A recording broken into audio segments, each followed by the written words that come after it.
Hi, I'm Brittany, and in this video I want to talk about something very, very important in astrology, the most important thing, how to read a birth chart, okay? And I'm going to try to explain it in the best way that I can for someone that has never read a birth chart, but probably still some of it is not going to make sense because it's really quite a complex thing to be able to do, and it takes a lot of practice. It takes years. I've been doing this since I was 15, so this is like 6 years of doing it, and even now I'm still kind of learning, right? You're always learning. There's so much to learn with astrology. But okay, how to read a birth chart. So starting, you need to get your birth chart. So the best websites to go to astro.com, make an account. You can get your birth chart on there. It'll probably give you the best picture of it that you can really get. Another thing, get the app Time Passages on your phone. Pay $30, get the pro version. You'll be doing charts all the way to the bank. It's the best app. Just do it. Pay for it. It's worth it. Do it. It'll be the best thing of your life. I'm doing charts all the time on my phone, right? Because whenever I'm out and I meet someone, I want to do their chart, I get it on the app. But anyways, okay. So astro.com, Time Passages, Cafe Astrology's got a good chart report, but the actual chart itself, you won't really, it sucks for trying to read it. It's not a good picture. You want to have a good picture of your chart. Anyways, get your chart, get a nice picture, just stare at it, okay? Just look at it, look at all these weird symbols and everything, and just try to get an intuitive feel for it, because you're going to be looking at it for a while. So, the first thing, you want to learn all of the planets and the little glyphs of what they are. So Sun, Moon, Mercury, Venus, Mars, Jupiter, Saturn, Uranus, Neptune, and Pluto, and Chiron, and the ascendant sign. And you're going to also want to know what all the symbols for each of the signs are. So Aries, Taurus, Gemini, Cancer, Leo, Virgo, Libra, Scorpio, Sagittarius, Capricorn, Aquarius, and Pisces. So you're going to want to know all the symbols for both of those. And then you're going to want to know the major aspects and what the symbols look like for them. So the conjunction, the square, the trine, the opposition, the sextile, and the inconjunct is important also. So planets, signs, aspects. Really, I should go signs, planets, aspects. You want to memorize all the glyphs, all the little symbols of those, and then you'll be able to start being able to read this thing. So go do that first, memorize those, then come back, watch the rest. Okay. No, I'm just kidding. You can watch this first. Okay. Oh, and the North Node is another important point to know the glyph and study. Okay. So, but the first thing when you're trying to read your birth chart, or anyone's birth chart, this is what my astrology teacher taught me, and he is awesome, and this is a great way to just get it started. Oh, and you're going to need your birth time, or the person's birth time of the chart you're doing. It's really important, otherwise all the houses, oh yeah, and the houses, you need to know the houses of the birth chart. There's 12 houses, and that's what's going to divide the planets up.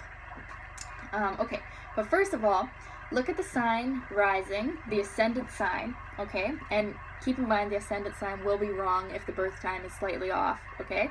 Or if you don't have a birth time, you will not be able to know what the ascendant sign is. If you have a birth time, you're looking at your chart, look at your ascendant sign, look at what sign that is, study the characteristics of that sign rising, and then you want to look at the ruling planet of that sign. What sign is the ruling planet in? Which house is it in? That's a huge focus for the person, is the house that the rising sign ruler is in. And then what aspects it's making to other planets is how they express their energy. So I'll give you an example. Well, I'm going to give you a look at my chart over here. Okay, that is my chart. See right here, Aries is rising. So Aries rising is a fire sign. It's very outgoing, energetic, likes to be on the move, get things done, go, go, go, excitable, very forward and direct, okay? That's my rising sign, but then my whole chart is being ruled by the planet Mars, because Aries rules Mars. So then Mars is over here in Leo. Leo is a very dramatic, expressive, fun, outgoing sign, also fire sign. And Mars is that planet of anger and aggression. So I've got Mars over here, and what's it being aspected by? Oh, well, it's with the moon too. So this is a person that's very emotional and very driven and very excitable and energetic with all this fire going on. So that's the first thing you want to do when you look at a chart. The second thing that I would do is look at the sun sign, because the sun sign, so that's your birthday, that is very important for where you're going, who you are at a soul level, like what you're trying to be. And a lot of people won't identify with the sun sign at first because they're growing into it. It's something that we're working on becoming. It's not something that we really feel we deeply are inside, which is more like the moon sign, which is our deep inner emotions and our early childhood and what it was like. But the sun sign is kind of where we're going. So if we look at this chart, we've got Sun in Taurus over here. So Taurus is all about developing a stable and secure life and being at peace and appreciating beauty. Taurus is ruled by Venus, so this person is needing to learn about those things. What would I do next? So you got the sun, and then you would want to look at the moon, and that is the deep emotional stuff of the person. And the person might relate to their moon sign more than their sun sign at first, or you might, because we grow into it. Well, and also women will relate more to the moon sign, especially because women are more lunar naturally. You know, we're going with the cycles of the moon and whatnot. Another thing that I would look at, okay, so after you've done the sun, moon, and ascendant, I would look at planets in the first house. Right here is the first house. And the first house is like another part of the ascendant. It's like whatever's in there is going to be shown to the world, and it's going to be what that person is very comfortable at expressing. It's a part of their basic self.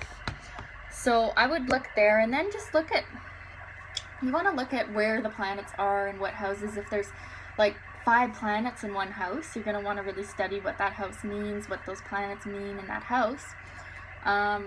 And just do it intuitively. I mean, you don't have to listen to me. I don't know what I'm doing, right? I'm just making videos because I like to talk. Oh, okay. And then you want to look at Mercury, which is how the person talks and communicates and thinks, what they think about.